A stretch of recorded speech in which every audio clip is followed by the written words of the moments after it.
Hello everyone, মাধ্যমিকের ছাত্রছাত্রীরা দেখো, তোমাদের ম্যাপ পয়েন্টিং থেকে শিল্প কারখানা সদর দপ্তর এই বিভাগগুলো থেকে যেগুলো আছে সেগুলো একটু ঘুরিয়ে কোশ্চেনটা আসে, অর্থাৎ ডাইরেক্টলি তোমাদেরকে নামটা বলে দেওয়া হয় না। তাই আমি সেগুলো একটু তোমাদের কিভাবে আসে সেইগুলো একটু সাজেস্ট করে কয়েকটা সিলেক্ট করে দেওয়ার চেষ্টা করেছি এবং ম্যাপ পয়েন্টিং করিয়েও দেখিয়ে দেওয়ার চেষ্টা করেছি। দেখো, ঝটপট দেখে নাও সেইগুলো, এবং এই কটা সিলেক্টেড এর মধ্য থেকেই তোমরা কমন অবশ্যই পেয়ে যাবে। দেখো, বাকিগুলো তোমাদের ডাইরেক্ট নাম বলে দেওয়া হয়, তাই সেগুলো প্র্যাকটিসের সুবিধা হয়, সেই জন্য আমি আর উল্লেখ করছি না সেভাবে। এই বিভাগটা তোমরা দেখে নাও।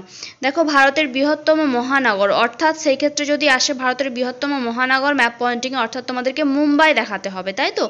বা তোমাদের কখনো বলে দেয় পশ্চিম ভারতের বৃহত্তম মহানগর। নেক্সট আসছে পূর্ব ভারতের আন্তর্জাতিক বিমানবন্দর, সেক্ষেত্রে গুয়াহাটি দেখাতে পারো, অসম রাজ্যে রয়েছে, ঠিক আছে, দেখিয়ে দেওয়া হয়েছে।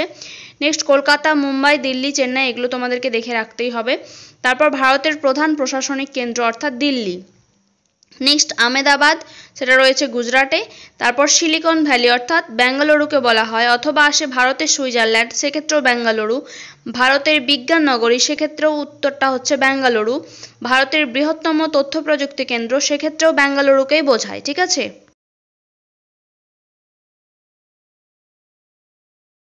নেক্সট দেখো, তোমাদের আসে ভারতের বৃহত্তম জাহাজ নির্মাণ কেন্দ্র অর্থাৎ বিশাখাপত্তনম, সেটা রয়েছে অন্ধ্রপ্রদেশে।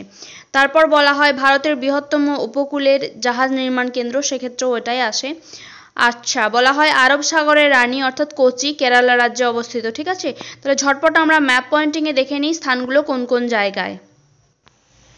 দেখো, দিল্লি, আহমেদাবাদ কোন জায়গায়, মুম্বাই, তারপর যেটা বললাম কলকাতা, গুয়াহাটি, বিশাখাপত্তনম, নেক্সট দেখো চেন্নাই, বেঙ্গালুরু, কোচি, এইগুলো, ঠিক আছে। এইবার তোমাদেরকে একটা কথা বলে রাখি, তোমরা ম্যাপ পয়েন্টিং করার ক্ষেত্রে একটু পয়েন্টগুলোকে বড় করে বা বৃহৎ আকারে দেখানোর চেষ্টা করবো, অর্থাৎ সেক্ষেত্রে যদি তোমাদের একটু এদিক ওদিক হয়ে যায় তাহলে অনেকটা জায়গা কাভার করে নেয়, একটু বড় করলে সেক্ষেত্রে তোমাদের ভুলগুলো সংশোধন হয়ে যায়, বা ওই এরিয়াটার জাস্ট হলেই হয়, বোঝানো হয়। কিন্তু খুব ছোট হলে ওই জায়গাটার বাইরেও বেরিয়ে যেতে পারে, তোমরা এক্স্যাক্ট চিহ্নিত করতে যদি ভুল করো, তা সেক্ষেত্রে বড় করলে সেই ক্ষেত্রে সেই ভুলটা এড়িয়ে যাওয়ার সম্ভাবনা থাকে, ঠিক আছে।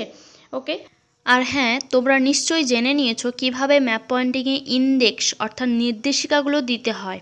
তোমাদের ফাঁকা অংশে কোনটা কিভাবে চিহ্নিত করেছো সেই বক্সে চিহ্নটা উল্লেখ করে সেটার নাম দেখিয়ে দেওয়া তোমরা জেনে নিয়েছো। তাছাড়াও তোমাদেরকে এই নির্দেশিকা যদি তোমাদের দেওয়ার সময় না থাকে বা কোনো ক্রমে তাড়াহুড়োয় তোমরা সময় না পাও, সেই ক্ষেত্রে সেই অসুবিধাটা এড়িয়ে যাওয়ার জন্য বলবো, তোমরা যেই সময় মার্কিং করছো ম্যাপে, ওই মার্কিংয়ের পাশে নামটা অথবা কোশ্চেনের দাগ নাম্বারটা অবশ্যই দিয়ে দাও, তাহলে কিন্তু নির্দেশিকার কাজ করে দেয়। সেক্ষেত্রে তোমরা যদি নির্দেশিকা দিতে সময় না পাও বা কোনো কারণে মিস হয়ে যায়, সেটা কিন্তু পরীক্ষক যিনি খাতা দেখেন তিনি ইজিলি বুঝে যান কোনটার উত্তর কী।